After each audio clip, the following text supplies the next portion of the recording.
Deux bonnes nouvelles. Nous vous retrouvons très souriants aujourd'hui, chers peuples d'Afrique. Deux bonnes nouvelles venant du Mali et de l'espace AES.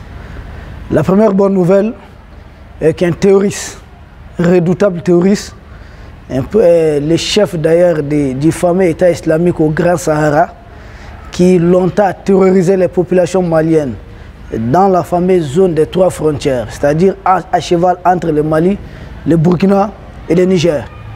C'est monsieur qui a pour zone de prédilection du côté du Mali les cercles d'Assongo. Il s'appelle Abou Ouzeifa. Il vient d'être neutralisé par une opération terrestre des formats des forces armées du Mali. Laquelle opération a bénéficié, d'après nos informations, d'un appui des deux autres armées de l'AES, c'est-à-dire l'armée du Burkina Faso et l'armée du Niger. Les deux armées ont appuyé surtout en matière de renseignement. Parce que n'oublions pas que ce monsieur Abou Ouzeifa était toujours en opération entre le Niger et le Mali. D'ailleurs, c'est lui qui aurait été responsable de l'embuscade qui a coûté la vie à 4 militaires américains, notamment des forces spéciales américaines. Raison pour laquelle d'ailleurs les Américains avaient mis sa tête à prix, c'est-à-dire 5 millions de dollars, plus de 3,5 milliards de francs CFA. Je ne sais pas, autour de 3 milliards de francs CFA. Nous ne sommes pas économistes, vérifiez les chiffres. C'est une opération éclair qui a bien fonctionné, qui a bien réussi, mais les deux autres armées passaient il y a déjà à peu près une semaine. Le Mali, le Burkina, le Niger mènent plusieurs opérations. Sans doute dans ça, ce monsieur a essayé de se retrancher. Parce que où est-ce qu'il a été neutralisé concrètement? C'est dans la région de Gao, au Mali. Région de Gao, vous prenez le cercle d'Assongo. Le cercle d'Assongo, nous sommes dans la commune de Talatay, et notamment dans la localité d'Indeliman. C'est dans cette localité qu'il a été neutralisé. Et d'ailleurs, dans cette localité qui est frontalière au Niger, c'est la frontière Mali-Niger. En 2019, il avait mené une opération très sanglante contre les forces armées du Mali. À l'époque, nous étions encore dans le Mali qu'on appelait démocratique, parce qu'il y avait ici un président au Mali qu'on appelait démocratiquement élu, notamment Ibeka, qui lui avait été, je ne sais pas, élu par moins de 2 millions de Maliens, ou tout au plus 2 millions de Maliens. En tout cas, moins de 3 millions de Maliens, sur les 22 millions. Et on appelait ça la démocratie. Mais depuis 2020, l'arrivée au pouvoir des 5 colonels, ils n'ont cessé de traquer les terroristes, et surtout depuis le départ de Bandao.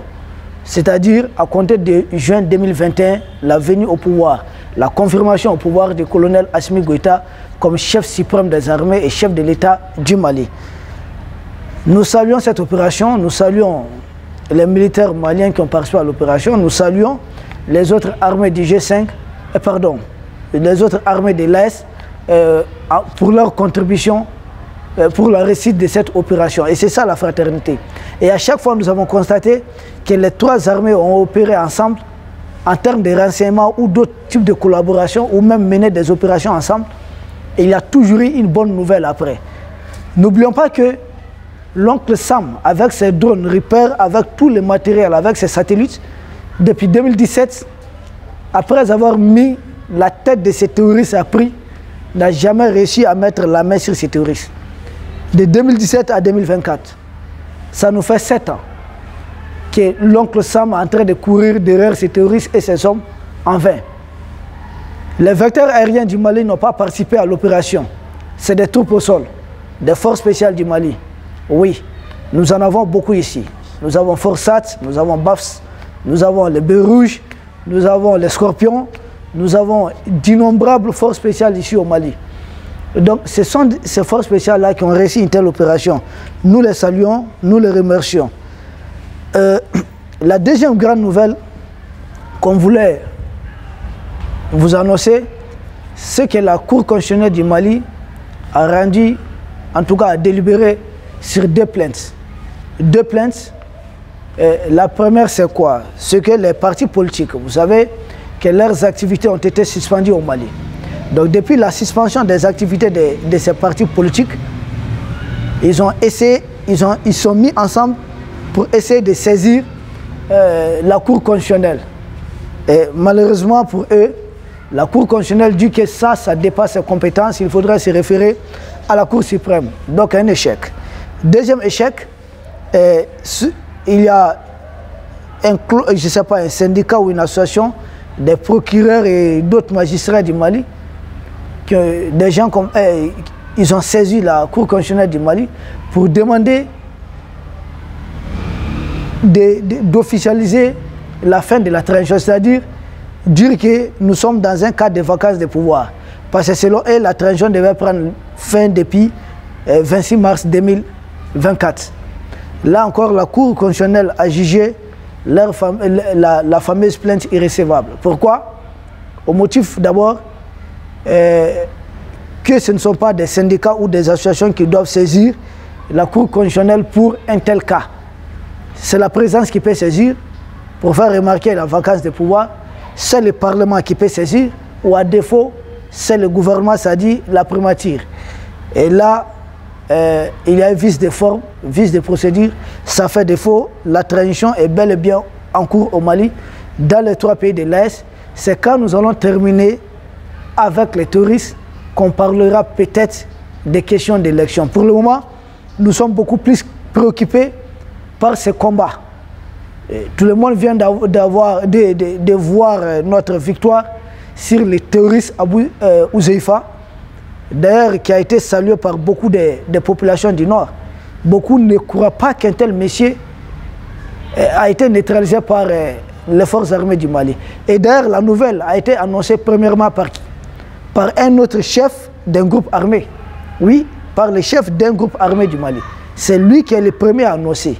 Puisque lui, c'est un groupe armé pro-État du Mali, c'est-à-dire qui n'hésite pas à rejoindre les rangs de l'armée républicaine. C'est lui qui a annoncé. Et longtemps, ce chef de groupe armé, qui est une sorte de groupe d'autodéfense, n'a cessé de solliciter les autorités du Mali, les autorités militaires du Mali, pour les aider à appuyer davantage dans la lutte contre l'État islamique. Et moi, je suis curieux d'attendre les fameux chroniqueurs de France 24 là, Wassim Nasri, pour qu'ils viennent expliquer comment les forces armées maliennes ont réussi à mettre la main sur Abou Ouzeifa. Sans doute que Wassim Nasri dira que le monsieur avait peut-être assez mangé et qu'il était dans sa sieste. C'est comme ça qu'il a été neutralisé. Ou il dira peut-être, une fois de plus, non, il a été trahi, il a été abandonné en plein vol. Puisqu'ils ont toujours des arguments pour essayer de minimiser la victoire de l'armée malienne, la victoire des armées de l'Est, et toujours essayer de trouver une excuse dans la déroute des forces terroristes. Vous remarquez avec moi que la fameuse zone des 3 frontières est en train de devenir un endroit pacifié, petit à petit.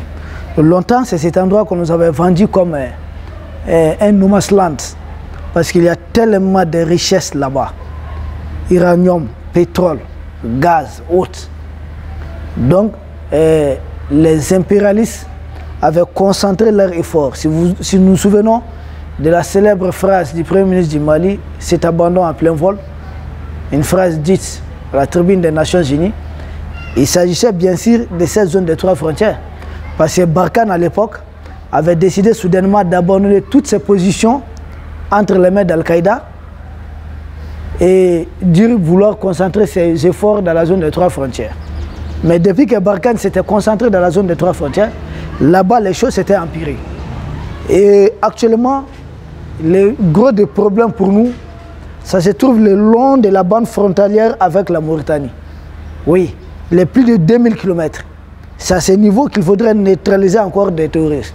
Et là encore, beaucoup de chefs terroristes, certains déjà ont été neutralisés. Il n'y a pas eu de communiqué là-dessus. L'armée malienne communique peu quand généralement elle neutralise les leaders des chefs terroristes. Pourquoi? Nous ne savons pas. Ça répond peut-être d'une stratégie soigneusement pensée. Nous ne sommes pas dans des coups d'éclat comme le faisait Barkhane ici. Ils ont fait tuer l'autre là, Amadou Koufa, à 3 reprises, voire 4 reprises. Ils ont fait tuer, je ne sais pas qui encore, Mokhtar Belmokhtar, en Libye, au Mali, ici, un peu partout, sans succès. C'est des gens qui sont toujours vivants. Ils ont revendiqué la mort et la neutralisation de plusieurs chefs terroristes. Tous ces chefs terroristes sont encore en vie. Mais l'armée malienne, quand elle neutralise les chefs terroristes, elle communique très peu. Mais nous avons jugé nécessaire de vous en parler. Les Mali et Maliens, l'armée malienne, le ministre de la Défense, le colonel Sadio Camara, il a été clair. Tous les terroristes qui s'attaquent au Mali connaîtront le nom de l'opération spéciale qui s'appelle Repos éternel. Chers peuples d'Afrique, voici les 2 bonnes nouvelles que nous avions souhaité vous annoncer. Premièrement, Abou Ouzeifa, le chef de Daesh dans la zone des 3 frontières, est out. Deuxièmement, la Cour constitutionnelle laisse entendre que la transition continue bel et bien son cours normal au Mali. Nous sommes là légalement, nous sommes là légitimement. Le combat pour la libération du Mali, de l'AES et de l'Afrique est toujours en cours. Le général Lecointre peut continuer à pleurer, il a des yeux pour ça. Les chiens aboient, la caravane passe. Vive le Mali, vive l'AES, vive l'Afrique. Nous vous remercions.